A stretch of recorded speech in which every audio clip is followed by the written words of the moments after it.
Testing. Test.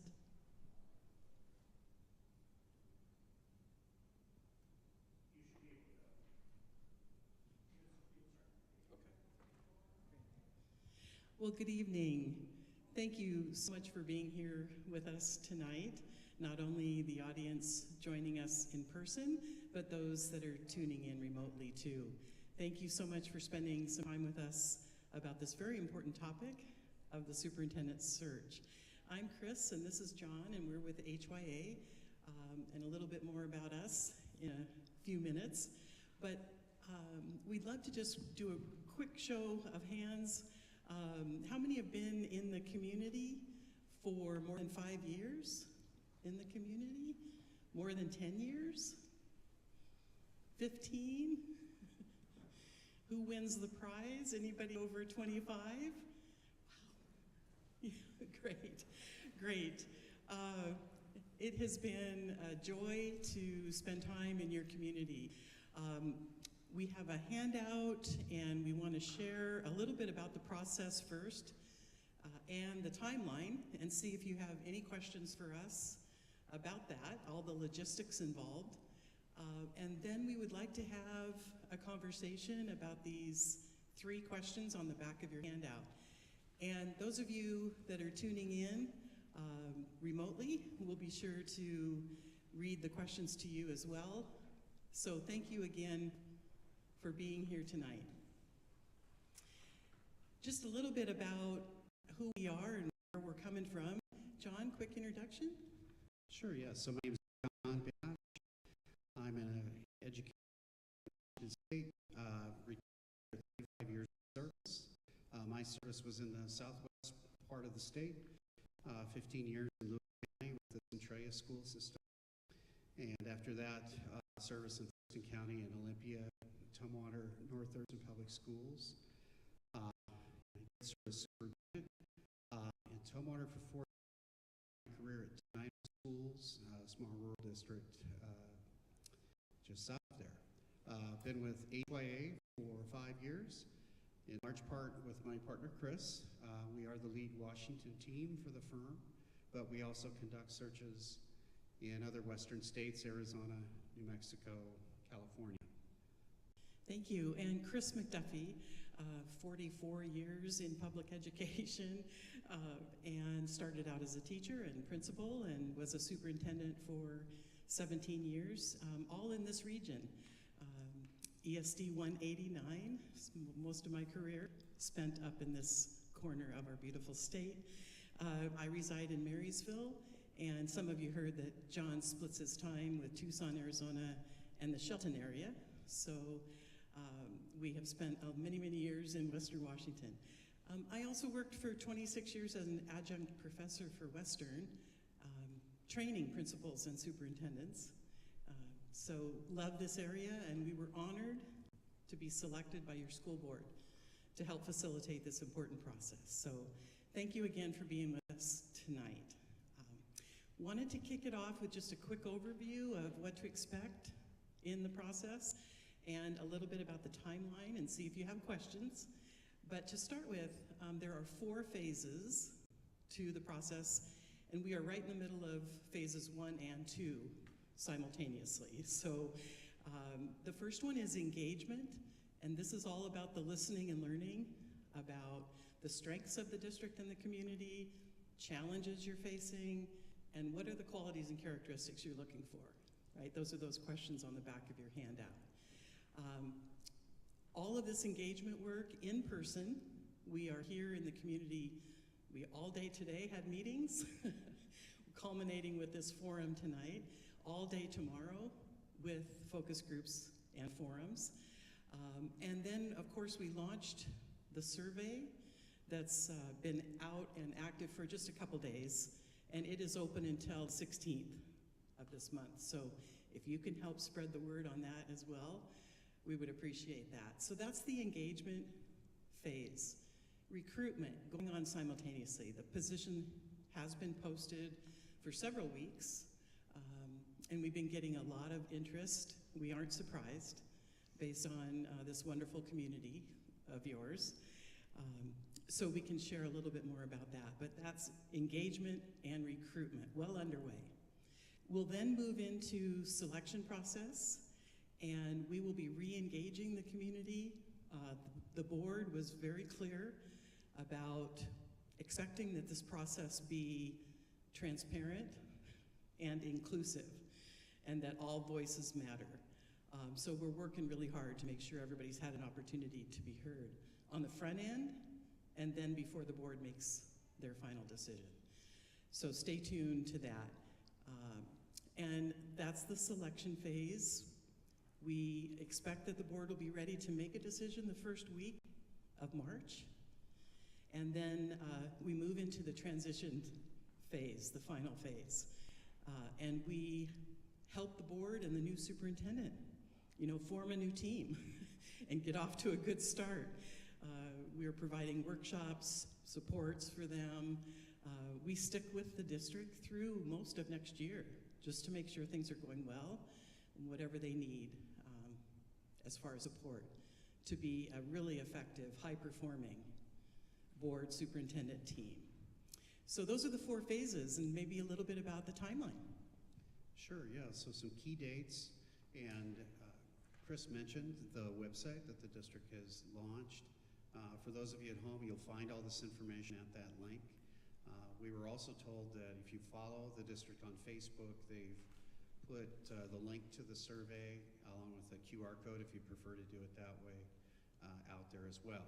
And so in addition to encouraging you to participate, we ask you to share that with your friends and family and spread the word while the survey window is open.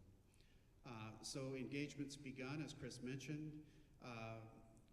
That will culminate in our leadership profile report. And that report will basically summarize the strongest themes that we heard in response to the questions we'll go over tonight.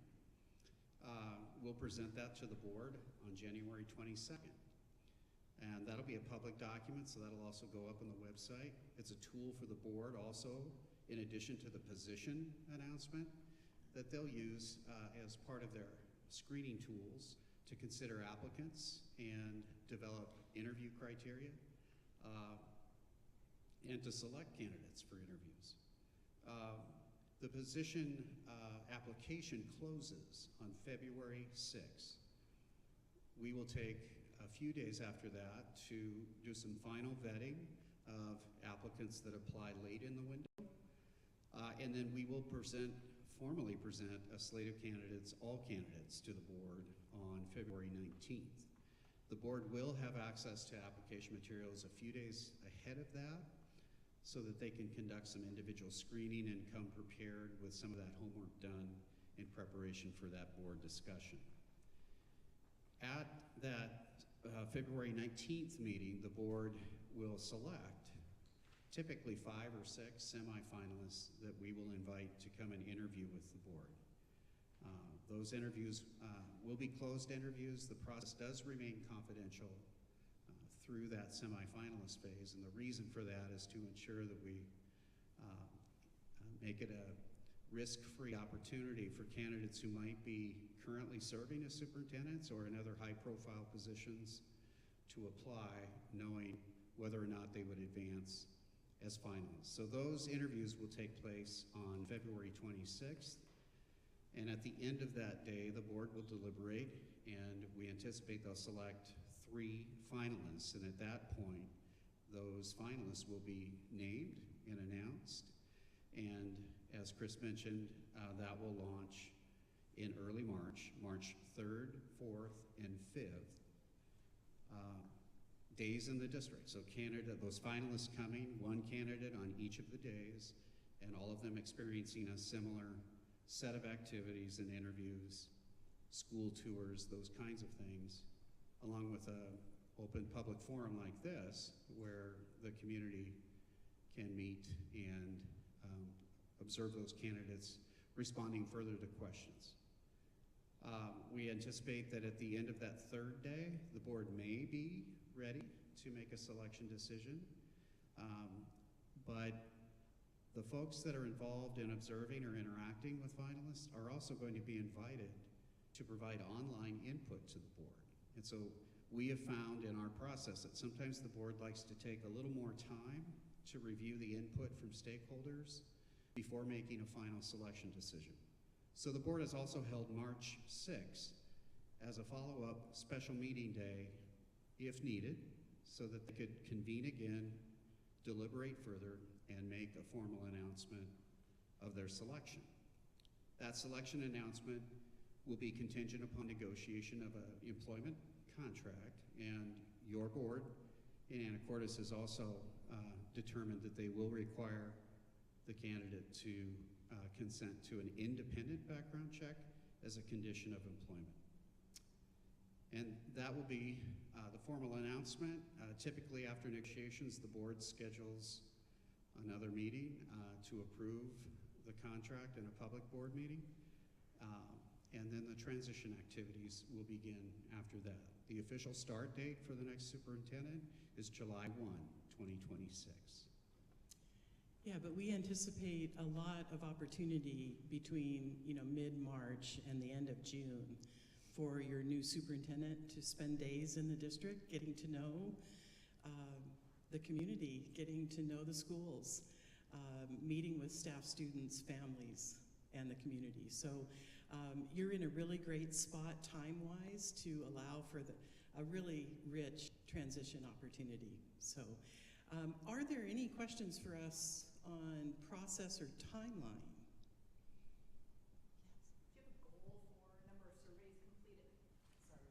No, that's fine. I'm just wondering how many surveys you're hoping to have completed. Sky's the limit. We really do want to gather as much feedback as possible, and so does the board. We use a rough target of, just again, for a rough target of 10% of your student population as a number, and we don't think that's going to be a problem at all. So just to give you a guideline of what we use with all districts. Some exceed that easily and some struggle to get to that number. Thank you for asking. Any other questions on process?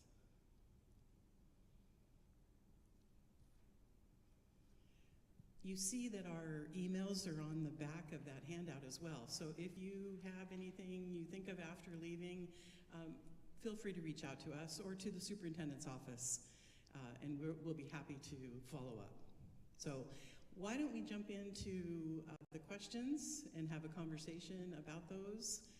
If you don't mind, we'd just love to capture your thoughts.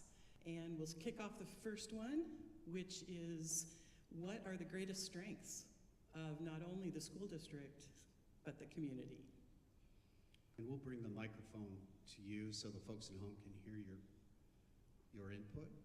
So if you want to throw a hand up, I'll run to you. My husband, my family and I, we've lived here for 6 years, and a huge strength of this community is its size. We like that it's a small community. It feels very safe. Our kids ride their bikes to school. That's what we wanted for our kids, and we hope it continues as they go on to middle school and high school. Another huge strength of the community is our environment that we live in, being close to the forest and the ocean, and we value that very much as a family. Yeah. Thank you.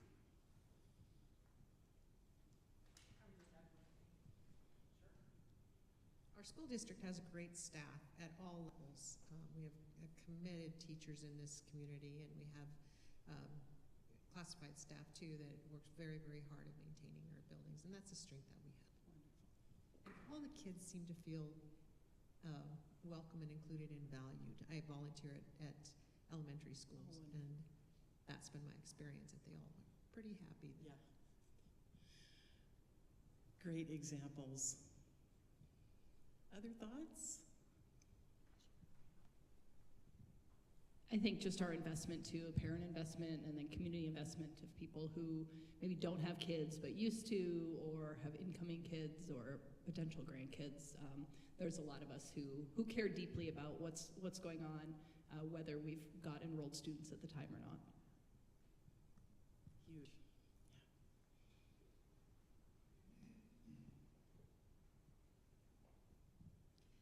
I think as a parent, my son's a freshman, that for such a small school district, there are a lot of opportunities, and whether that be AP classes or electives or field trips for elementary school kids, it just feels like we're able to do a lot with a little.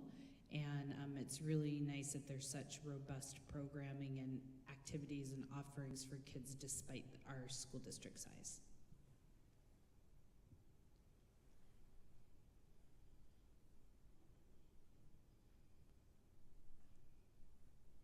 Should we move on to the next one? Sure, yeah. So the second prompt you see on your sheet is really designed to identify what you believe to be the greatest challenges facing the system with the next superintendent in mind. So what are the challenges you believe the next superintendent should be aware of and prepared to address as the board considers applicants for this position? It seems there's a trend of declining enrollment. Thank you. I think we're going to experience some further loss of state and federal funding, which will impact our district as well, and some of our special programs that we have here. The other issue that I saw, and I just saw an example of this today, curriculum acceleration.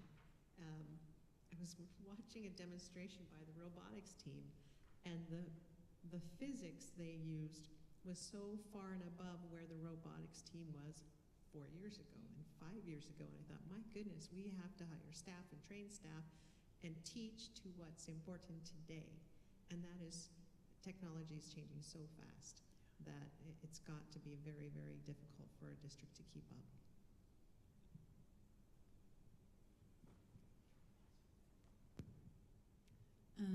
I think there's been a lot of struggles with mental health in the district. I'm a local therapist and a school counselor, and there's just been, seems like a disproportionate amount of like suicides in this area, and not maybe as much, granted I'm biased, but as much focus on mental health as there could be for our students. And while there are a lot of robust supports, there's a lot of room for growth in that area, given the circumstances. And concerns, you know, at the middle school level with bullying, and while I think we do have a really strong community, and that mutual support is emphasized, I think there could be more leadership around this. Thank you.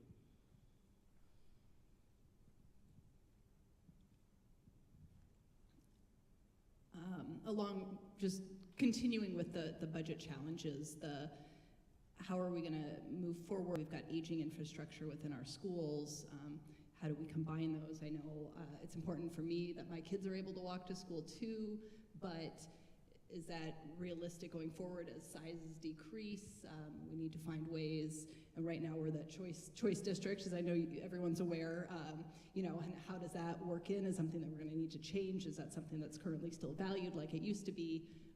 Just a lot of kind of long-term decisions that I think are hard, and I'd like to see sort of early answers or early potential solutions to on what changes we may need to make to sustain our quality education with all these budget changes.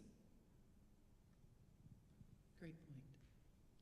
Concerned how we keep school relevant in the face of our AI, and I'm an educator, and sending kids to college used to be an automatic thing, and preparing them for that, but it seems things are rapidly changing, so our leader needs to, you know, come in, and how do we take the bull by the horns and ensure we're preparing kids for what's coming up, although we might not even know what's coming up, so it's a big challenge, I think, all around the country.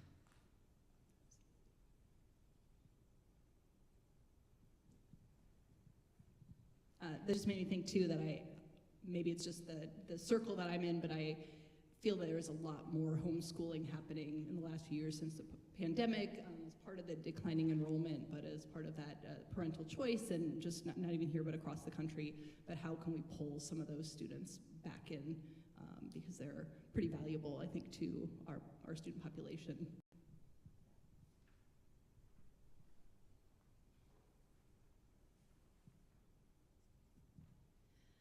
think one of our challenges is just the cost of living in Anacortes in general, and so to be able to offer a salary that is attractive for someone to be here, it feels a little displaced with the size of our district, but yet you can't expect someone to live here if they can't afford to move here if they can't afford to live here.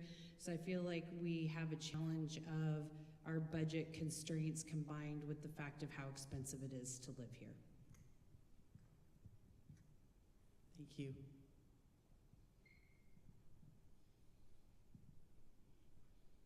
Well, we can always circle back if you think of something, but why don't we move to the third question, obviously, which is, what are you looking for? What qualities, characteristics, experiences are you looking for in your next superintendent?